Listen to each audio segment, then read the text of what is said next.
As Uganda continues to grapple with the issues of increased number of refugees and significant migrant labor challenges, such as Ugandans seeking employment in Arabian countries through illegal channels, the Regional Ministerial Forum on Migration aims to explore collaborative efforts towards comprehensive long-term solutions for creating regular pathways for the migrant laborers. This was conveyed today at the Uganda Media Center. Officials will discuss the various phases of regular labor migration pathways and how this can foster positive contribution to local development and economic growth.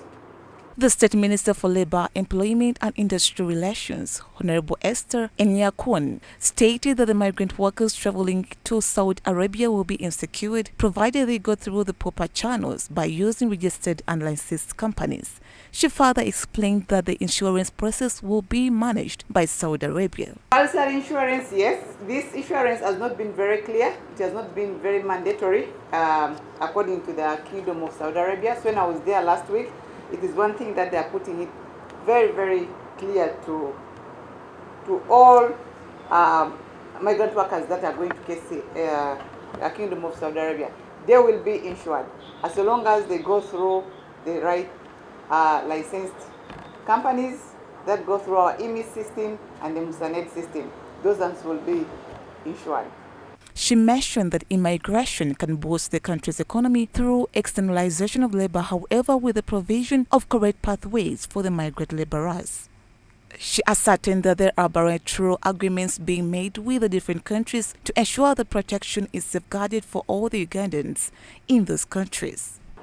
First of all, we are trying to establish more bilateral agreements.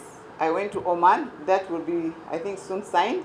We are also trying to establish in Kuwait. We are trying to establish in Bahrain, and we are also trying to establish, I think, in Turkey.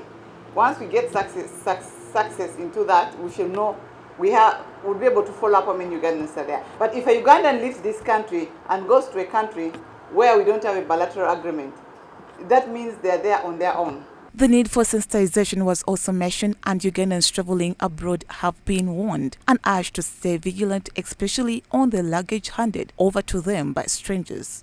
We need to have a continuous kind of sensitization because, even if you travel to a place for the first time, first of all, you get disoriented.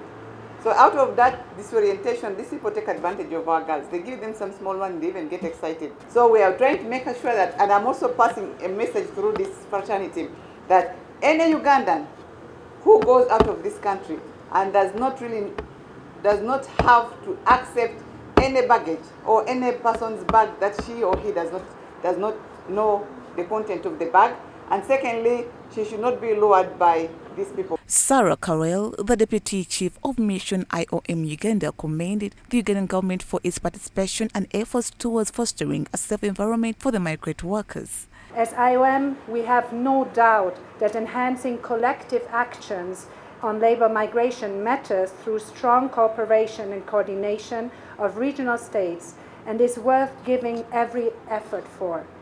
We are grateful for the solid leadership of the Government of Uganda for this RMFM meeting and for the support of the Foreign, Commonwealth and Development Office of the UK.